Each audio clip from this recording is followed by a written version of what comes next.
I'm Olaf Erenstein. I'm the director of the Socioeconomics Program at CIMMYT, based in Mexico.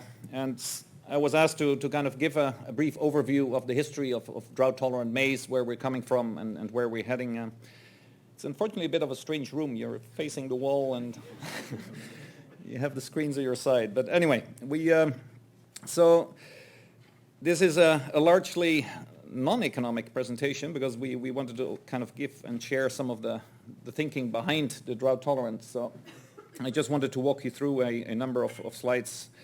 So actually this is, it's over or nearly 4 decades of effort that CIMMYT has been putting into this drought tolerance work and developing all the way back from the mid-70s, where some initial selections were made. And over the years, these populations have been used to come up with the drought-tolerant material. So it's based on these old pools, but then crossing in some of the newer material, and it relies heavily on what we call managed stress screening. So basically, we use, in the dry season, we cut off the irrigation, and so we can actually control the level of drought stress. But then also we do it in favorable environments. But there's been a whole lot of work in terms of the phenotyping and the genotyping around that to develop these. One important thing to realize is the stage sensitivity of drought for in the case of maize.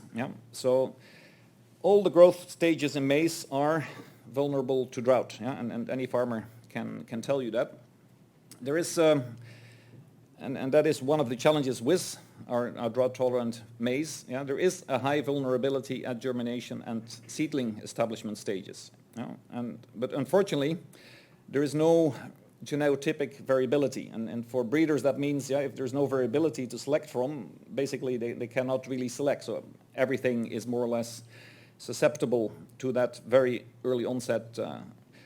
However, and that's where the work has mainly been focusing, around flowering, there is a high genotypic variability, and so the program has been really working on that in terms of selecting what material can withstand the drought stress at flowering.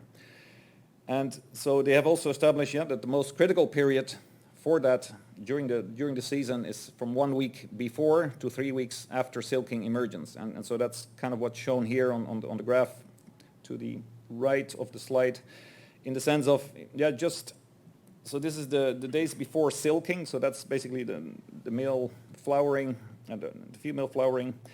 Just before it's becomes susceptible and you get a big decrease in your yield. As the weeks progress, then it becomes less susceptible to drought. So this is summarizing that stage sensitivity for drought. So yes, maize is susceptible to drought at that very early stage, but unfortunately, there's limited progress in terms of ability to breed for that. And so the green area is the one that has been the focus. And so to simulate that's where that managed stress comes in, where they kind of cut off the irrigation around that sensitive time, and they really apply so much stress that the yields are reduced by at least 50%, and before they turn on the irrigation again. So you can really see what is able to withstand some of that.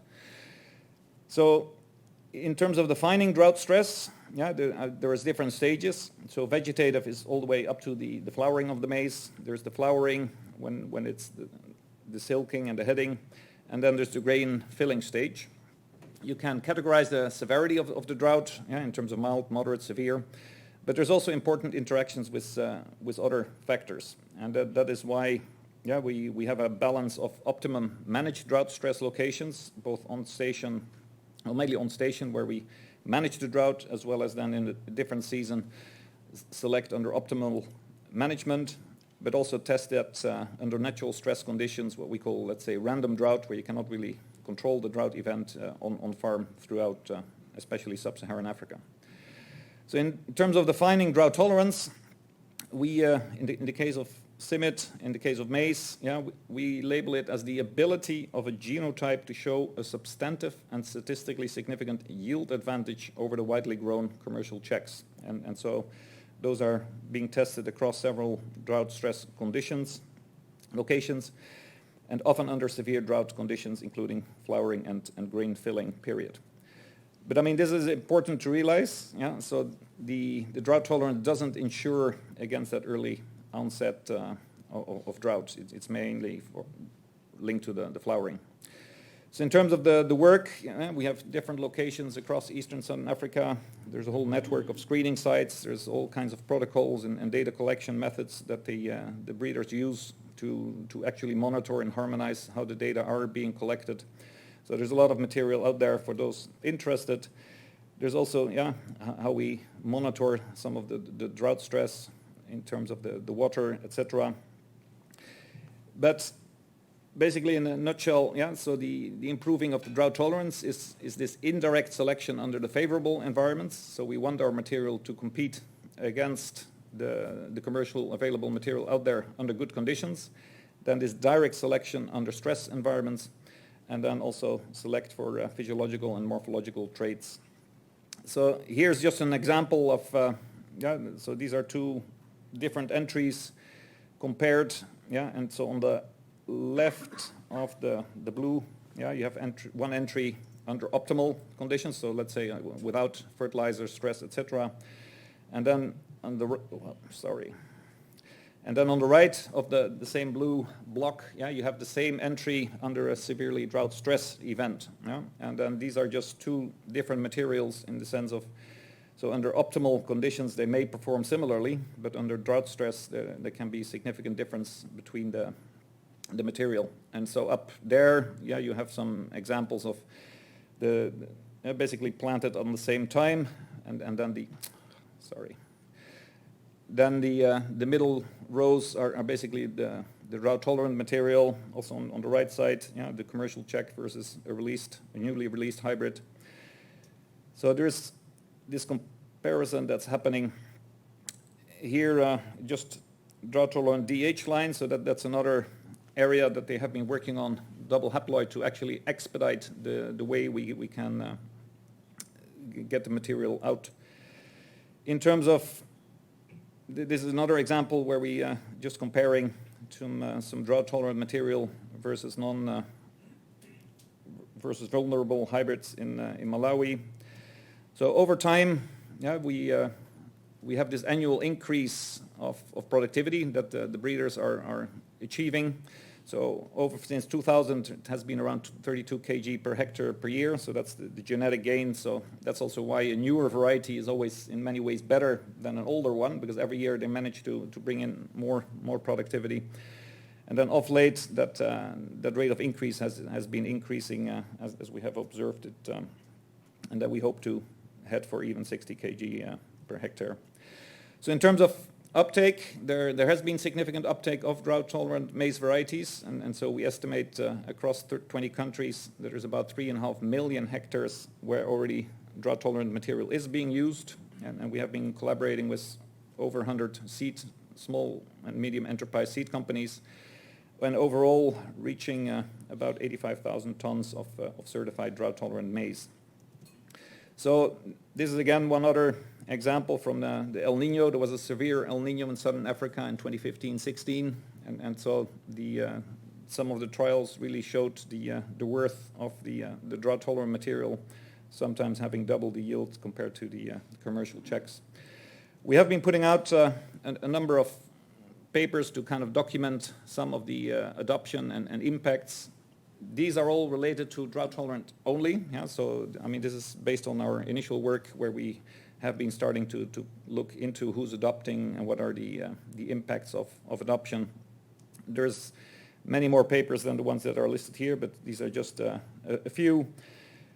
And then in terms of scale, this is, for instance, in Uganda and Kenya. But we have similar patterns across the different countries. The actual volume of certified seed. So certified seed is basically new, fresh seed that is certified by the agency, and so it's coming from the seed companies. These are fresh hybrids or other material or OPVs, but basically it's purchased seed, and then these are the drought-tolerant material increasing in the two countries. One other area that we're working on is then replacing some of these older varieties, because even there's older material that may not have been drought tolerant, but is very popular. And so here in the case of Ethiopia, there's two materials, like here on the top slide. Sorry, I cannot move my mouse without... So on the top slides, yeah, you have the blue line where one variety is relatively popular, and then the green line coming in where we have a better version of that same material, yeah, and typically now being drought tolerant. So it has been integrated into that material and then starting to replace. And also on the bottom side, yeah, there's another very popular variety, BH61, taking over in a late maturity. Yeah. So also, yeah, these two graphs, one depicts medium maturity, so basically that's a medium growing season, but also in the longer growing season we have some material that's out there, so the longer growing season is typically more humid, longer, etc. In terms of our estimates of, so looking at all the certified seed that's out there, yeah, we can, and based on our survey data in terms of how many people are adopting and what's the average size, these are some of our estimates in terms of the area for the specific country that we are running with the Stress Tolerant Maize for Africa project.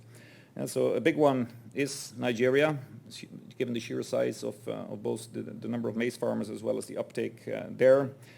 And Ethiopia is another one. And so here on the top we have the area, estimated area planted with that certified drought tolerant seed, and then the number of farmers in the bottom half. So but it does vary by country, both in terms of the scale of activities, the scale of uptake. In terms of the households' awareness of stress-tolerant maize and adoption rates, and so this is based on different adoption surveys we have been doing in different countries. Yeah, so basically under the axis you have the country and the year of the survey. So we still do see that there is a lot more awareness out there than that farmers that actually adopt the varieties. So the red bars are those that have actually planted drought-tolerant maize, and the green bars are those that at least have heard of it but have not yet, or may not yet have planted. So some of the reasons for non-adoption, yeah, are lack of knowledge, lack of seed availability, the price of seed being considered too high, and or other farmer preferences that they didn't quite like the material compared to the material they have long been using. But of course this has some implications for policy and both also on the technology side. In terms of potential adoption rates, if farmers have information, seed and price, and the price of the seed is affordable. So we have been doing some econometric simulations. So the green one is the actual adoption rate, and then we have estimated, okay, if you would increase the exposure, then the black bar, so basically you could nearly double the potential uptake. There's also issues in terms of seed access, yeah, if you would make sure that seed is actually easily accessible, and also in terms of affordability. Yeah, so through those levers, we could potentially increase the adoption rates significantly. And so that has been done in different countries like Kenya, Tanzania, and Uganda. And so with slightly different patterns in terms of what is the most constraining factor, and that's linked to the local context and some of the challenges there. In terms of the impact of stress-tolerant maize, so we have been looking at, again, using survey data and yield levels and other indicators, but here looking basically at yield. So what we're seeing here is that the drought tolerant in these surveys have shown a significant 15% yield increase compared to the non-drought tolerant. There's also a significant effect in terms of reducing the maize variance of the yield, which kind of is also expected, as well as a increase in the skewness. And so on the top, we have compared on the left panel, there's drought-tolerant maize adopters versus non-adopters. And then on the right panel, we have separated that non-adoption into those that are using, let's say, traditional varieties or recycled material or local material, versus those that are using improved seed, but which is non-drought tolerant. And so basically showing that, yeah, the biggest effect, of course, is vis-a-vis the non-improved material, but even compared to the improved material, we're seeing effects. So we have run this in different countries. So here, this is in Uganda, where we saw a similar yield increase of some 16% vis-a-vis the non-adopters, and then also this increase in skewness. And here, in terms of further, in the case of Uganda, looking at some other aspects in terms of how this is linked to the maize area, and how this is linked to even some of the gender aspects in terms of the decision making. But overall, we, especially in the case of Uganda, we have also seen that the stress-tolerant maize adoption, the drought-tolerant maize adoption, increases investments on the extensive, but also on the intensive margin. And so that's an important aspect. So it's not only increasing the area, so that's what is being shown on the left graph, but also we are seeing a response in terms of increasing intensity. And so as part of the sustainable intensification and in terms of incentives, if you start reducing your risk, you may expect farmers to use more inputs, intensify their production. So that is a positive aspect in terms of leading into more, using the resilience in terms of leading into more intensification, higher yields, etc. We then also, and that's in the right top, that the female farmers particularly tend to increase maize land when they grow the stress-tolerant maize in the case of Uganda, and also that in this case they were hiring more labor for weeding. Anyway, there's different papers behind the different studies, so happy to share those.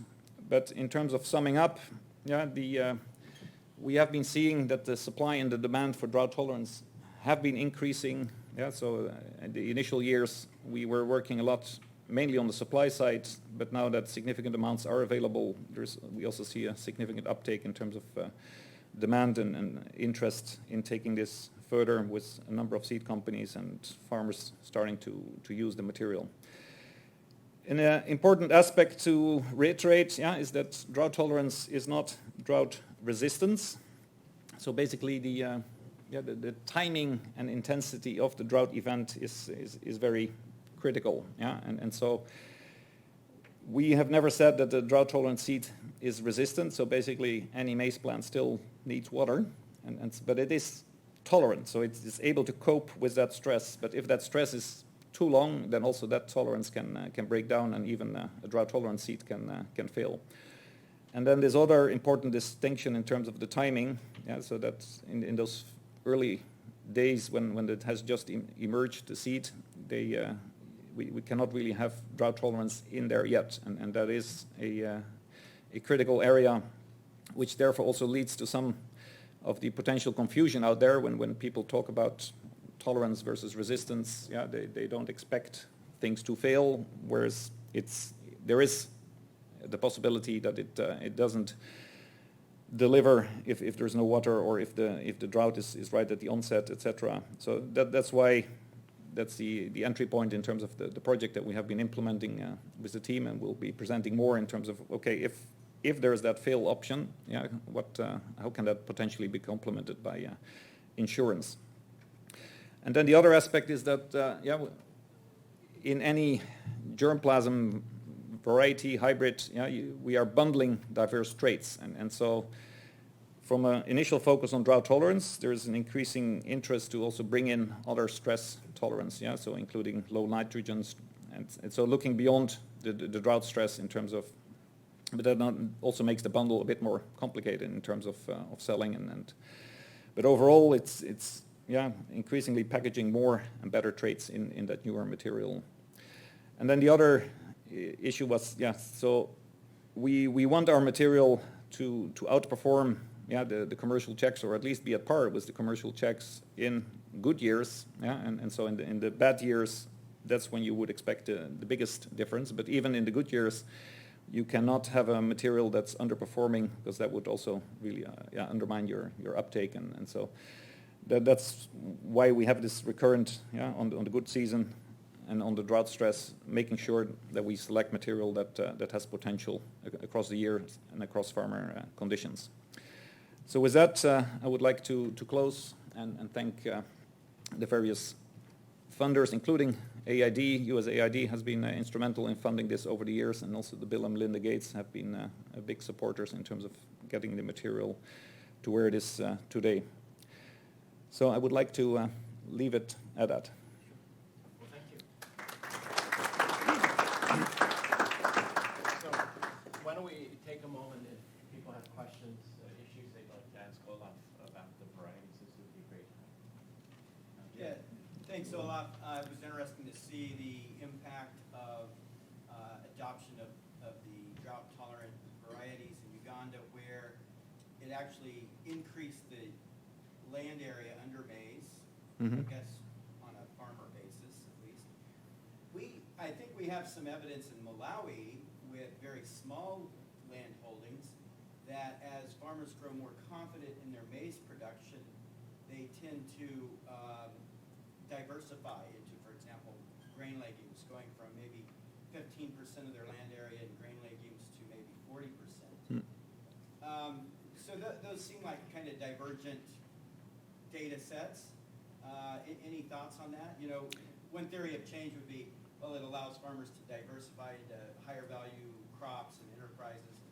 What you showed is they get more confidence, so they want to grow more of that. Yeah. Well, yeah, thanks for that, Jerry. I mean, it's all context dependent. Yeah. So the area in Uganda, it's relatively land abundant, and so if they are not meeting their food needs, and some of those, like in that case, we actually picked it up more for the female-headed households, that with drought tolerance, they started to increase their area, but probably with the main idea first to meet that food need, and then eventually, yeah, once you have that food security, then they would start looking also into other ways of be it intensifying or diversifying and so Malawi, yeah, is a lot more, well, yeah, land constrained, and so there is little scope for moving. But even in the case of Uganda, we were seeing, yeah, that, well, especially the female-headed households were extending their area, but at the same time also intensifying in some of the aspects. But I mean, we need to understand where they're coming from and how things are moving in, and definitely we see this as a way of diversifying livelihoods. It's you know, it's not, drought-tolerant maize is not going to solve everything, but it's an important entry point to reduce the risk of production and meet food security. Thank you, Olaf. Really interesting to see. Two quick questions. One is there a trade-off between drought-tolerant traits versus other stress-tolerant traits? For instance, disease tolerance. Or is it actually that once a crop becomes more drought-tolerant, that maybe it's also in better health and hence more disease-tolerant? What is your knowledge on that? And then the other question is, you keep talking about sort of a competition between the work that you're doing and the breeding programs in the commercial site. Isn't it that the two are supposed to be working together, and that what you are breeding is kind of setting up a pipeline for the commercial sector to adopt? Okay. Yeah, thanks. So on the first one, I'm not a crop breeder, but basically, yeah, you can select for different traits, and typically it's not all in the same gene and all the, yeah, so there is some traits do come together, and so you can able or have the beneficial selection. But for instance, fall armyworm and other pests have come in, yeah, that again MLN, that more or less everything was susceptible, and so then trying to, so it doesn't necessarily come together, and then but it is this bundling of, yeah, if you find some resistance or tolerance in one pool, trying to get that from that pool into your prime material, yeah, and so if that prime material is already drought tolerant, and so similarly they brought the drought tolerance into that pool, and so you keep on crossing and trying to see how you get material that's out there. In terms of, yeah, CIMMYT, we develop varieties. We actually don't release them. That's done in respective countries, and either by the national system or by seed companies that then take it into production. So I wasn't inferring that we were competing with the commercial sector. We are collaborating. Basically, we're not producing the seeds, and so we rely on these small and medium enterprises. What I refer to as the commercial check. So basically, we look at what is the most prevailing commercially available hybrid that's out there, yeah, and that may not necessarily be a CIMMYT material or drought tolerant, or, yeah, so basically in those markets, and some of those widely grown, like Seedco, as some popular varieties. So we are using those as reference. But we also work with Seedco in terms of getting some of our material out there. But sorry if I gave the impression that we are competing, but maybe there's more potential competition with big multinationals, but then those are, again, targeting more favorable areas, and there's a lot of potential to work with small and medium enterprise to cater for large swathes of Africa where those are not really entering. Yeah, thank you very much for your presentation. I also have two questions. First of all, I noticed in your chart, the graph about uptake and information about drought-tolerant maize at Uganda was an interesting sort of outlier in a number of ways. One was that they had a high information but relatively low uptake compared to, say, Kenya. And I wonder if you have an answer for that and why that would be. The second question is, at what level of sort of percentage of maize sale are you tending to see farmers taking up this drought-tolerant maize or other improved varieties? Because we think of some farmers as sort of semi-subsistence, and we think because they're not selling much, they may not be interested in buying any improved breeds. Do you have any information about that? So in the case of Uganda, and we have also seen that in some of the other countries, there were initial bottlenecks in terms of the amount of seed available. So there may have been campaigns and people asking, where's the seed available? In Uganda, the uptake, anyway, the Uganda seed system is relatively special and unique in some ways. But there has been an increasing amount of seed production being taken up by, but it's one of the most liberalized seed systems in Africa, and there's quite a bit of, anyway, also, in terms of uptake of seed, farmers are sometimes wondering or questioning, whereas in Kenya, for instance, it's a much more regulated in terms of the seed quality and availability. In terms of when they actually start picking up, it's a good question. One of the areas that originally CIMMYT, being an international public good organization, we were originally focusing on these OPVs, so the open pollinated varieties, and kind of saying that hybrids were out of reach for most of the food insecure farmers. But overall, the seed investment is still, yes, okay, you still need to pay for that seed, but the amount vis-a-vis the other costs and the bang you get for your buck is so significant that we have been seeing across the board, from relatively food insecure to more food secure commercial farmers, the willingness to pay for that hybrid seed. And so in some countries, including Zimbabwe, virtually everyone is using hybrid seed, and then the national yield is still pretty poor. But so it varies by context, but overall farmers are quite keen to, because they do see the return on that improved seed. It must be the morning of two questions per person. You're welcome. My first question is related to the gentleman's first question as well, is that on your chart, for Nigeria, the height of the bar was the same because of scaling, but the number in the second year was half of the previous year. So my question is, what happened in Nigeria? And then the second question is that this drought-tolerant maize was, back farther. Yeah, so you've got 1,079,000 down to 539 from, No, so top is the area, the bottom is farmers. So it depends a bit on the average farm area that they have been planting in terms of how many farmers have been using. That'll teach me to not pay attention. Sorry. So the second question is, this drought-tolerant maize was developed through conventional crossbreeding hybridization. What do you think would be different if this line was developed through biotechnology?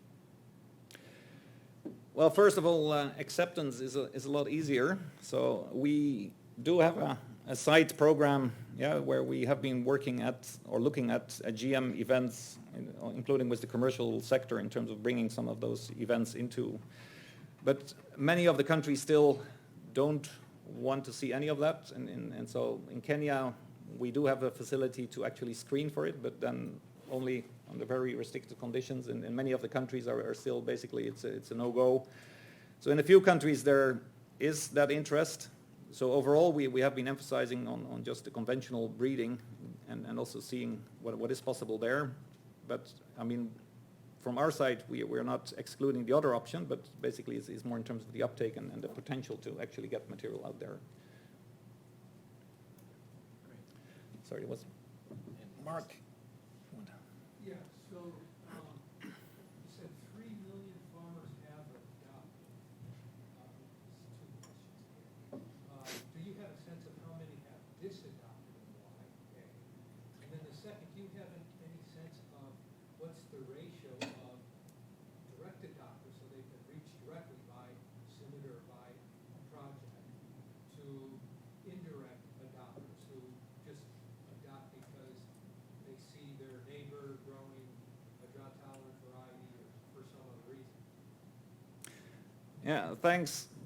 I mean, yes, there has been disadoption by some farmers. I mean, we don't have big numbers there or big concerns, and probably again it varies by their experience of how well a variety A or B did in that context. So these are the aggregate numbers. So indeed, in terms of overall volumes, we do see still an increase. So at least the area that's being put under DT is increasing over the area that's being disadopted. So, but overall, we don't have big indications of concern in terms of where we have done our surveys and where we have data. So it doesn't seem to be a major issue. It's more, does that material perform well, yield-wise, etc., in terms of what the farmer is looking for.